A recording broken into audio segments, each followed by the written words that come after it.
0 super rares, 0 ultra rares from main boxes and mini boxes. You're not free to play. You are free to win with Aromages. This deck is insane. It is one of the most powerful free-to-play decks there are. Let's go. There can only be one winner, and you're looking at him. Let's go.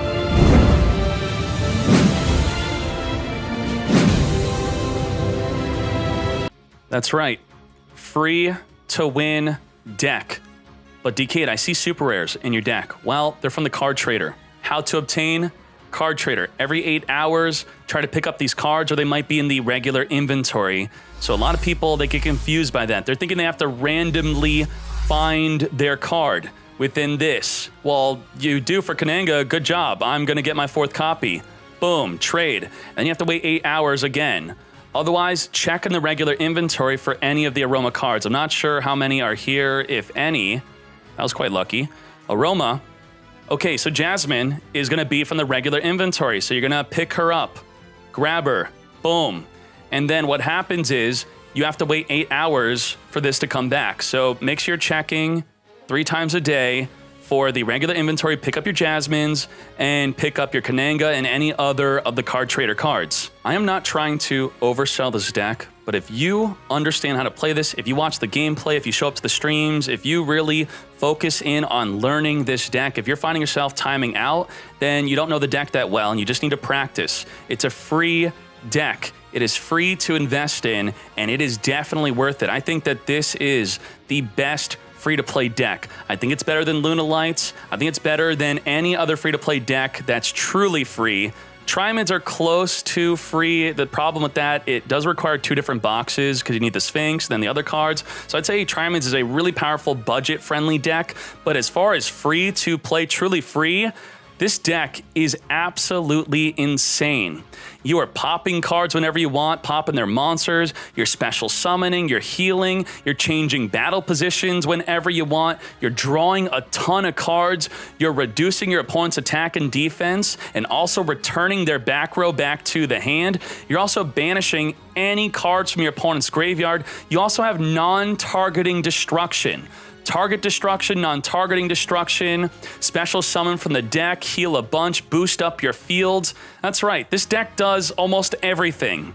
Now the skill is balance. By playing 6 minimum in a 20-card deck of Monster, Spell, and Trap, we're guaranteed a monster, guaranteed a spell, guaranteed a trap. So if both of our spells will heal our life points, that's going to be guaranteed to have one of them in our hand. Aroma Gardening on summon, you heal. Anytime you heal your life points, all of your aromas will activate. They're mandatory effect on the fields. So let's talk about that real quick. Kananga, when you heal, whether it's on your turn or your opponent's turn, they're all once per turn. You're going to return a back row back to the hand. Jasmine, you're going to draw a card. Marjoram, you're going to banish cards in your opponent's graveyard equal to aromas you control. And the Rosemary is going to change battle positions. In addition to triggering their effects when you heal, so for example, let's move on to the Garden. As you know, with the Gardening on summon, you gain life. With the Garden, you just activate it once per turn. It will gain your life points by 500 and boost up your field by 500 until the end of your opponent's turn. Even if your monster is summoned afterward, even if the field spell leaves the field, you continue to be boosted. That's right, you can play 3 field spells in a row for a plus 1500 attack boost for your turn and your opponent's turn. That is insane. While you are higher life points than your opponent, the aromas have another effect. So the Kananga is going to reduce the attack and defense of opposing monsters by 500 as a passive effect. The Jasmine will passively allow you to perform an additional summon. So normally your turn 1 play is going to be play the Gardening or the field spell, summon a Jasmine, gain your life, draw a card, perform an additional summon. The Marjoram, if you're higher life, you take no battle damage. So when you have that tiny Jasmine in attack position and your opponent thinks they're going to deal a lot of damage over it, with Marjoram on the field, you have no fear. By the way, she does have a nose. Please look carefully. Look closely at the picture, enhance it. There is a nose. Rosemary, when you're higher life, all of your plant monsters, when you attack with either of them, shut down your opponent's monster effects. Your opponent cannot activate monster effects. They can't Sphere Kribo. They can't Kiteroid, they can't activate flip effects, they can't activate their quick effects, they can't activate any of their monster effects. Now, Dried Winds is kind of like an Aroma monster where if you gain life, it activates and does something. It's going to destroy a face-up monster on the field. Now, if you have more than 3,000 life over your opponent, you could pay the difference of your life points and your opponent's life points. So, for example, your opponent's at 4,000 life, you're at 7,000 life. You're going to pay 3,000 life to become equal to your opponent's life, and then you're going to destroy monsters on their side of the field without targeting that is equal to or less than the life points you paid, their attack. So if there's a Blue Eyes White Dragon, you're going to pop the Blue Eyes White Dragon after paying 3,000 life. So if you're playing against Lunalights, that's going to be a big way to deal with the Lunalight boss monster. The Saber Dancer cannot be targeted by card effects. So the only ways to get over the Saber Dancer is to reduce it with Kananga plus boost up with Garden to attack over it. Or you want to get that 3,000 life point difference, but then be big enough to pay enough to destroy the Saber Dancer. We crushed so many Lunalight players on the ladder, even non-free-to-play ones where they had a Cosmic Cyclone, which really hurts our deck. We still beat them. This deck is insane. And to top it off, probably the best card in this deck is Blessed Winds. You can, and by the way, everything's continuous. Nothing goes to the graveyard. So the Blessed Winds has 3 effects. It's only once per turn. You could send a plant to the graveyard to gain life. So that's a great way to trigger your Dried Winds, any of your effects during your opponent's turn, to do that during your opponent's turn. That's great. Also, it has anti-deck out. You're not going to deck out this deck because you could return a plant back into the deck, gain 500. Another way to trigger your heal effects on your opponent's turn or on your turn. And even better, the best effect is pay 1,000 life to summon an Aroma from the graveyard. So if anything happens to your Aromas, re-summon them back in the field. And if you have a Gardening, that's going to gain 1,000 life on their summon. So during your opponent's turn, Blessed Winds, summon with your Gardening, trigger their effect by gaining 1,000 life. That's insane. Now, the other main really good effect of this deck is the Gardening. If you are less life than your opponent, less, so if they even gain life, that's going to be good for you. If they attack into you while you're less life, you get to activate the Gardening while it's face up, and it will summon an Aroma from the deck, which you'll then gain 1,000 life on its summon. So a great thing to do is when they attack into you, special summon a Rosemary from the deck, gain life, and then change a battle position of the attacking monster. Or just summon a Jasmine from the deck, gain life. Summon a Kananga, return their back row back to their hand, also reduce their attack and defense. Let's get to the last big part of this deck. Another big part, big, is the extra deck. It's optional. I rarely ever summoned it. And when I did summon it, I would have won without summoning it. It was just for the memes. Some ideas could be the number 45 Exceed. You could put your Jasmines together to make it and then negate a card in the field. You could make Roach with your Jasmines. You could make a Malevolent Sin to banish. You could make a Levier, I should say, with the Kanangas. Maybe you got Karma Cut and you want to resummon your monster back in the field. Also, it's a really good idea to maybe just set your Jasmines if you are playing against Karma Cut. Also, you could play the Utopia combo. You could play Dweller. Also, another good card is the Hope Woven Dragon. It's just whatever you want in the extra deck. Don't worry about it. It is completely optional. But because I'm playing 2 3s, 2 4s, and a bunch of 2s, we have options. Now, if you want to, you could also play Solemn Scolding in this deck. It will negate anything. It's obtainable by ranked duel tickets, so it is another free-to-play card. You pay 3,000 life, which is very easy to do in this deck, and you will negate anything. I played it a bit. I didn't like it as much as Dried Winds. Also, you could play Humid Winds. Humid Winds, you could pay 1,000 to search for an Aroma or gain 500 life when you're lower than your opponent. Another great way to gain life points during your opponent's turn. This card's great. It does come from a box. It is a super rare. So Dkayed, is it optimal to play Humid Winds or the Solemn Scolding? What's up with this build? Did you go out of your way to be super free to play even though the Scolding is free to play? I'm going to tell you honestly, I was playing Aromas off stream, I was playing with Humid Winds, I was playing with Solemn Scolding, and I had the most success with Dried Winds. This card was nuts. This was insane. Even if I just had a Garden and a Dried Winds, if they were to attack into my monster, just the fact that in the damage step I'm going to gain 500 life, or I should say 1,000 life from the Garden when my monster is destroyed by battle, this will pop a face-up monster on the field. So the disruption of Dried Winds when comboed with Blessed Winds, also just if destroyed by battle, popping their monster, this just felt the best. And as I said earlier, the Lunalight decks I played against, popping their monsters without targeting, it just felt incredible. But if you're going to play against Levineers, I will straight up tell you, yes, against Levineer, you're going to need a Solemn Scolding to stop this. So if you're getting absolutely decimated by Levineers, they mill 3 with charge, so you can't even stop them from filling up their graveyard, then they drop a Levineer. You're going to want a Solemn Scolding for it. Otherwise, if you're not really playing against Levineers, I really just like the Dried Winds. I was accidentally making this deck free to play. I ended up playing this as how I want, and then I went, wow, this is free to play, and this deck is insane. Have at it, fools. Let's go, let's draw. This is a pretty good hand. Remember, we're guaranteed a monster spell and trap. Let's go. I'm gonna be open with you all. I was playing Aromas over the weekend, and I was trying Solemn Scolding, didn't like it. I was trying out with the Humid Winds, didn't like it. Once I put in triple Dried Winds, I was like, this is it. This is it. This felt so good.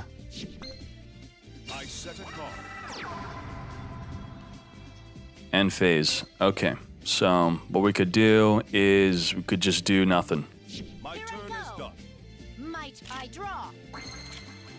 Marjoram. So we could tribute summon. We could draw a card, then tribute summon, then draw another card. Pretty good. Get drawing. Okay. Tributes.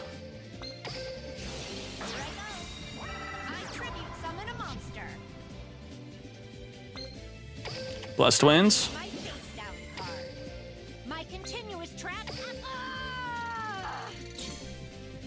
Come forth. Jasmine, I'll just put her in attack. You know, I don't know what we're even afraid of here. I don't know what we care about. What do we care about? What do you care about? We're drawing 2 in 1 turn. Give me a monster. Nothing in the graveyard to banish. Hey. So do we care about D-Draw? Let's quickly check the dual log for D-Draw. He does play D-Draw, and he does have a back row, so I do think we have to play a bit carefully and not just wildly swing into the D-Draw. We don't want to deal 2,000 damage, and then he stops the other attack, then searches his deck for anything he wants. You're finished. My monster attacks you directly. Treacherous? I wish he had Treacherous, but he doesn't. I wish he had something good, because you can't stop us. We're unstoppable. Now's my chance. Cosmic Cyclone. Okay, not enough to trigger his D-Draw. We lose our Blessed Winds, which is kind of annoying. Not cool. Blessed Winds was making some good plays for us. Now remember, with the Dried Winds, it cannot be activated in the damage step while face down. While face up, it can be activated in the damage step, so you need to flip it up before the damage step if you're going to gain life with the field spell from your monster being destroyed by battle. Otherwise, you could just flip it up when you're going to gain life. We don't have any extra deck monsters on the field, so the Lunalight Fusion's not going to use his deck to assist in the Fusion summon. Holy moly, he still uses his entire freaking hand for a Saber Dancer that could not be targeted by card effects. So what we need to do is we need to get bigger than how much? How much bigger? We need 3,600 over 24. It's 24 plus 36. We need to be at 6,000 life, which is exactly what we're going to be at. That's exactly what we're going to be at. I'm counting on you. I special summon a monster. Okay. Negated. My monster's effect activates. You're negated, sir. Don't cheat. This is not the TCG. Calm down. Time to battle. You could destroy it with the other trap effect. Yes, that is what I'm talking about. So I'm going to use Dried Winds to pop the White Rabbit. We're going to flip it up early. We're going to toggle on pass, see if he has any quick play effects. Nothing in the hand, no econ. Flip it up. So we're going to gain 1,000 life. We lost no life points because when higher life than our opponent, the Marjoram protects us from any battle damage to our life points. We're going to draw a card, change a battle position. It doesn't matter. We're going to Dried Winds, get poppin'. Pop this is going to boost her back up to 36. But we're at perfect enough amount of life points to destroy the Saber Dancer. And then if he has a Kite Roid in the hand, anything. He could also negate this with the Crimson Fox, which he chose to not do. And now we're just going to wipe out the Saber Dancer, and he'll probably just scoop. Yeah, he's going to scoop. Hopefully he doesn't scoop. He lets us play this out. Take that out. And we have to be higher life than our opponent to guarantee lethal. So we want to guarantee lethal by being bigger life so that he cannot activate any monster effects in the hand. He cannot Kite Roid, he cannot do anything. So with just this field, I don't have to summon, I don't have to make any more plays. We have 100% guaranteed lethal. Even with Kite Roid, even with Sphere Karibo, even with regular Karibo, we just trigger the D draw, we don't care. It's guaranteed lethal. Nice. Free-to-play Aromage is absolutely dominant. This entire deck is mostly the card trader. I hope you understand that. I don't want to keep repeating that. I just got to put that on the screen. This is insane. Rosemary. Roma Gardening. Blessed Winds. So what's important to know with Blessed Winds and the Aroma Gardening is it's important to be within 900 life of your opponent so you could pay 1,000 to get yourself lower. All right. So what that means is if he summons a monster, takes out our Rosemary, I could pay 1,000 life to summon her back on the fields. I will then be lower life than my opponent. That will then trigger the effect of my Aroma Gardening when they attack. So what's happening right now, he's going to pop the Rosemary. If he goes to battle phase, if he attacks, I'm not going to summon an Aroma from the deck because I'm higher life. But within the battle phase, I will activate, lose 1,000 life. I won't gain life to remain lower than them. Then when they attack, I win. So let's see if that's exactly what happens. But actually, the garden gaining 500 life, or 1,000 life, messes with that anyway. So because we want to be careful of a Karma Cut, we're just gonna do this. Pay 1,000, summon the Rosemary. Gardening, do we want to keep our life within a reasonable range to get some sort of gardening manipulation? Marjoram. He Karma Cuts, I activate the Blessed Winds to tribute the Marjoram. The problem with that, though, is if he Dragon Spirit of Whites our Blessed Winds, we are in a situation to possibly get blown out. We don't want to get blown out. I don't fear the Karma Cut. I fear the Dragon Spirit of White that's going to be summoned off of the Karma Cut. I mean, we'll at least have Aroma Gardening, but if he has a tuner with the Dragon Spirit of White, if he could banish and pop, then we're not happy. The Marjoram is not big enough to attack anyway. I'm going to attack just to deal 200 damage to myself. Karma Cut. Okay. Did not discard an Ancient, so we're in a really good spot. We're going to Tribute. Dodge the cut. He has no delay. No delay. My turn. I draw. So we know that back row card's not a Raigeki break. Unleash your rage, Blue Eyes alternative white dragon. The problem here is if we summon, we can get Karma Cut and not do much about it. And if he drew into an Ancients, I really don't want to get cut here, but I'm going to risk it anyway. I caught you. My continuous trap Here I go. You're about to pay. You're about to pay. I activate my monster's effect. What? Ooh, Divine Wrath. You spicy boy. You spicy. Hold it right there. Okay, that's fine. It's an easy win. Here I go. My turn. I draw. Now, I did not want to use Exceeds, but can I be allowed to use an Exceed? Are we cool? Can I just for funsies use an Exceed? We had so many duels where I did not use Exceeds. We took out the Hope Woven, which is exactly what I want to summon right now. Activate my monster's effect. Feels bad, main. I activate my monster's effect.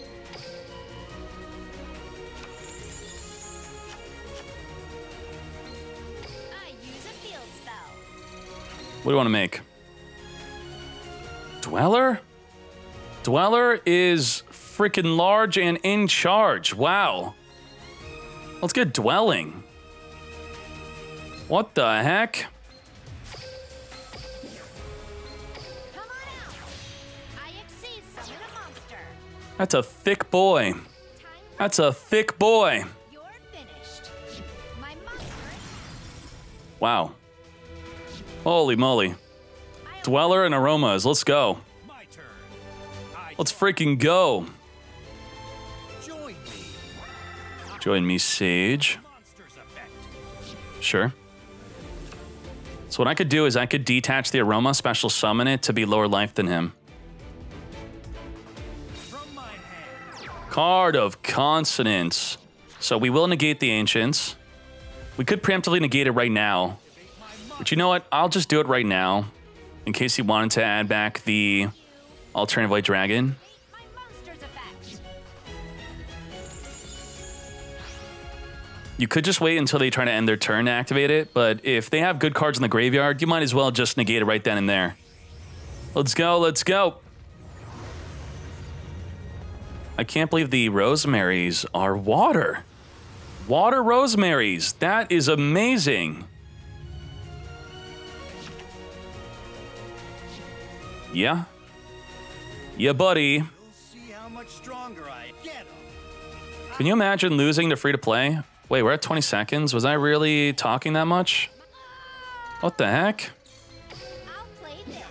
What the heck? I was not talking that much. I activate It's a lie. monster's effect. I You end ready? my turn. It's my turn. I draw. Jasmine. Jasmine. Fields. I activate. What the Jasmine? So for the lulz, I activate. let's do it for the lulz, okay? For the lulz. Continuous transfer. For the lulz. Don't do this at home. I'm not encouraging you to have to use Exceeds in this deck. I activated It's just funny, monster's effect. okay? We chillin'. This is totally chill. We chillin'. This is nothing. I'm not actually using Exceeds. This is for the funsies. I summon a monster. How can I Oh, come on. Glad that I Really, Kaiba? Let's go. We are free to win.